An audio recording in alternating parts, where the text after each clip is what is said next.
Down on the bottom left of Overgrowth. He's got to win this game or he's gone. He is. Deer. There's that GSL Championship pin. That really was his season more than it was anybody else's. His opponent in orange. Journey. Being the champion, I guess that's the only way, right? But I mean, like, that was like, there was like no other story there. It was just like all Deer all the time. He was just like on a completely different level from everybody else. He was pretty fantastic. Which is why, like, it's somewhat shocking to see that he's struggling a little bit these days. Yeah, but this can happen. You know, his old team did disband. He did join a foreigner team, and that has a big impact on things. For sure. And this is why I'm really worried about Journey. He needs to get on another team immediately, especially someone like him. Someone like Deer, it's like, okay, this guy's a champion. He has a lot of fans. He already has shown great skill.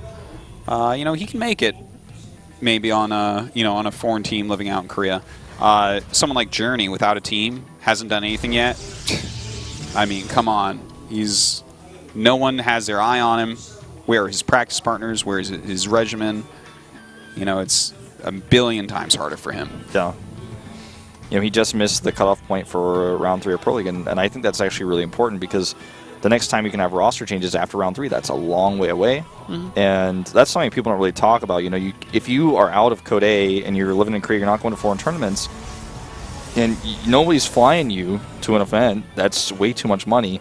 Then what do you do if you're not playing Pro League? You're not exposing yourself. So how do you get on team? You can't. Unless you've got like a friend who's like vouching for you. Well, you got to go and do a tryout or something. Yeah, I mean, it's unfortunate because by the time round 3 lineups are being announced and being selected, and he's, you know, if he hasn't picked up a team by then, how does he prove himself? How does he attract a team to him during this period of dead air where he's not on TV at all? He has no peacock feathers to ruffle. No, he doesn't. He doesn't have any. If he can beat Deer, that's definitely a feather. Yeah. You know, saying he took one game off of him, though, is not going to impress anybody, considering how he hit a Rax in his base, and, you know. But you take a best of 3, even if it's with multiple cheeses, there's something to be said about that. It's valuable, right? Especially in Pro League, where you have best of 1s only, where you can just like prepare a build for a map. This is a really nice denial here. He's not going to eBay block it, but the Zealot doesn't get canceled, so he has to, you know, he spends that money, and then the Nexus just gets so delayed here. He even starts a Stalker first. I wonder what Deer was doing there where it took him so long to juke or jive any of his units there, because if you, like, step the Zealot one step to the side, you're probably going to get an SCV hit. Yeah. And you're going to be able to make your Nexus. Like, he just kind of had it right-clicked and was doing something else. The SCV even got away, and that's pretty... That's pretty... Yeah. 1 or 2 more shots on that Mothership core would have killed it. It's triple barracks again, and Stargate is what Deer uses. All right. Well, Stargate, a good opener. That mule pull away, we don't see that all too often anymore, to save, to make sure you don't actually die while the mule's returning the minerals. Yeah. I think it's... observers may not catch it that much, but... Yeah, I mean, I guess it's still around. You just don't really see it too often. Yeah. If you landed on... I can't remember which patch you have to land it on, but if you land on the right patch, it just will like always time out properly too, I guess. It's really good micromanagement, though. Yeah, no reason to lose 30 minerals over the course of the game, especially in the early game. Later on, it makes sense. Ooh, loses that first sellout. And by the way, this is with 3... Oh, my God, hold on. So, he's going 3 racks with quick stim against a Stargate opener. You can make something work out of this. Yeah. You know, a lot of times, we've seen this before in the past, in fact, and I'm trying to remember exactly which games. I remember specifically one game on Frost in Code A last season. The Terran player actually stimmed and ran up the ramp and ended up doing some damage. He lost the game overall, but like with 3 racks is making Marines with stim and like one of the most tech-heavy builds from Protoss. As long as you avoid that mothership cannon, you can get some damage done. So, I mean, Journey's given himself a shot here at least. Now, I don't think he actually saw the Oracle. No, he did not, because he's scanning here. But now that he sees the Stargate, he's totally prepared. And for him, he's being prepared is as easy as just doing what he's doing already. He already has the Marines ready. He's going to add an eBay just so later, when it comes in for its later passes, assuming he doesn't accidentally lose it, he's going to have those turrets up. And an Oracle's almost certainly going to do damage, even if you know it's coming, just because it's so fast, it's so hard to prepare for. And that's what makes it a good unit.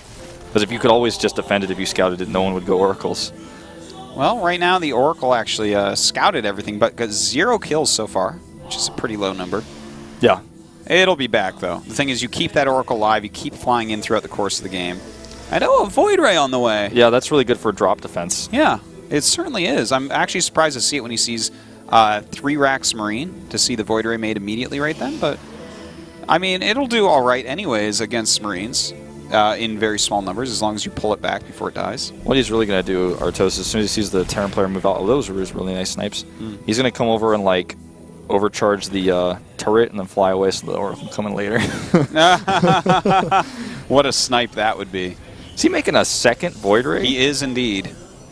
This is like something I would do. You would do this with only 1 Nexus, though. It's quicker that way. I was doing it for a little while against Marauder heavy comps, but this is not a Marauder heavy comp. No, it certainly is not. Like in the very beginning of the beta, I was like, actually, Void Ray is good against Marauders in this matchup. It turns out not. He's making a 3rd Void Ray. Is he just going to bust off 2 bases with a bunch of zealots? And he is. He's going up to 5 gates while making Void Rays. That was a huge stim that did not accomplish anything. That was a whiff. Yeah. Wow. That was definitely quite a whiff. That's like something that's going to make him super happy. That's going to be less medevac energy later. The Oracle's still trying to get as many kills as possible, up to 3 kills at the moment, and forcing more stims, which is actually even more important. This is a weird build. This feels very old. He's going for a 4th Void Ray. He's actually doing some weird 2-base Void Ray all-in. This might be the type I remember the last time I saw this. The last time I saw this make QXC break his keyboard. Rightfully so. It's a very frustrating build if you don't see it coming. Yeah. Well, I guess this actually popped up during the Heart of the Swarm beta a little bit because the Void Rays got improved. Yeah. The funny thing is just like what it lines up against a very Marine heavy with early stem and also +1 build. Is that Void Ray number 5 or 6? 4, I think, or 5, I think. Sorry, it's I think he has 5. 4. Yeah, I think he has 4 plus. This is the 5th one, I believe. All right, so he sees a move out of some sentries. Oh, gotta be careful there. Loses an extra unit. Maybe He's he'll stimmed lose again. A couple more. Is Deer in trouble? He's lost 3 Stalkers completely for free. And he lost that Zealot early on for free as well. His Oracle's done almost no damage. This is like... Are you going to lose more Stalkers for free? And a Sentry. Look at that. Good micro. Solid micro coming up. He sees the Void Rays now, and he can actually boost. I think he could have actually killed those medevacs if he used the Prismatic Alignment. This is pretty wacky for him, though, because now he's stuck here. And yeah, now he's stuck out. Oh, God, that's... That's true, but a lot was killed off as well. The army supply is kind of similar, and he has Widow Mines. Like, if he can target these Widow Mines reasonably well, 5 Void Rays. This is definitely something both players can win. This is 1 bunker only that force fielded like crazy. He's not even using Prismatic Alignment here. Wow, this is pretty powerful coming in from Deer right now. He's pushing forward. The Widow Mines do go off, get some damage done. Are there actually enough units here for Journey? Well, those Void Rays really starting to tip the battle into his favor. Yep, and now he uses the alignment to actually kill the command center. He hold positions here because he knows those Widow Mines are over there. He's actually getting an Oracle so he can detect. Yep. Realizing that these Widow Mines are going to be annoying. Ooh, that one underneath actually could be great. Oh, wow. Oh, my God. Okay, what's it going to hit? Oh! All the very sentries. Nice Widow Mine hits. A good Time Warp coming down, though, and that missile turret actually helping out a lot as well. Oh, my God. Is Journey going to kill Deer? I think so, man. Look at this. Stemming forward, and he's going to kill one of these Void Rays with 1 more right click. Get the second one with a few more Marine shots. Oh, the Warpins, though. A lot of Warpins here. Where are his Marines? I think he lost them all. He's got 6. He's got to run now. And those Widow Mines are about to be back up, so he's going to have to use detection to get through. Now he's going to have 1-1. He's only at 25 SCVs, but with mules. Not a terrible situation. And I believe he's got a 3rd CC. Am I mistaken? Right, that's a 3rd CC below his command center in the main. I believe you're right. So he's got triple SCV production, triple mules. Triple mule, yeah. So his economy is actually kind of okay, especially when you consider the main mineral patches of Deer are starting to fall away. I think Deer might be dead. He's got nothing to fall back on here. No charge. Yeah, this is like 0 upgrades is not a good amount of upgrades to have when your opponent has upgrades, right? You're really on this 0 theme today, man. Like, 0 is just not good. Yeah. Well, Deer's killed 33 SCVs. Normally you'd be really happy about that, but this is still a scary army. He scans, he sees no third, and I think he's reconsidering the attack. He's just continuing to build Void Rays. Is I this think a he real has to. thing? No, I think he has to because what else is he going to build? He can't just like make a robotics and try to transition. It's not going to happen. It's not so easy. Oh, he actually misses a burrow on one of those, and well, it's a couple okay Widowmine shots there. This is so tense for both players right now. Good heals here. The Widowmine count is getting, a bit scary, but the Void Ray count is even scarier, especially against this many Marauders. Yeah, this could go very, very poorly. If he loses any of these Marines, the Void Rays may be able to help clean up everything. I think he may want to just boost out of here and just boost away. Maybe I think kite some Zealots and boost away. If he gets behind the Widowmines, then, I mean, that's a lot of incoming damage. Look at that. Ooh, big hit right there. If he lets the shields go up, it's not as big, though. Oracle here for detection.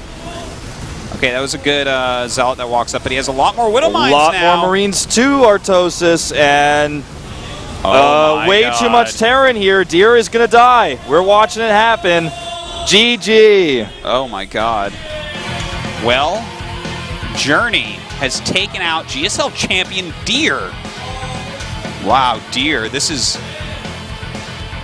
rock bottom, right? Like that was a weird build. It turned out to not work, and the fact that he went for that after scouting 3 racks Marines is a little bit odd, I think, but you know what? It almost ended up working. Yeah. It almost did. The Widowmines, without the Widowmines, it wouldn't have. I think it's a strong build, but like he threw away a lot of Stalkers in when he was moving out, and that hurt his push quite a bit. Yeah, that's a huge piece of it for sure. How many did he lose? 4? Yeah, 4, maybe even like half on a second But he did Stalker. end up killing off those Marines in the medevacs, and he still almost broke through. I think the Widowmines were like a big piece of that. Yeah. Kind of crazy that Journey won. I really wasn't expecting this. Yeah, I thought it'd be Deer, probably losing to another Zerg in the final match here today, but turns out it's going to be Journey going up against Bill. Yeah, and I wonder if Bill's looking at this like, uh-oh, that wasn't really what I was expecting. I have to play a different matchup. I think he'll probably stay calm and do fine. I think so, too. He's not the type to get nervous. Yeah, he's pretty British. All right, so we're going to go ahead, jump to a quick commercial break, and when we come back, can Journey complete his journey to the Code S?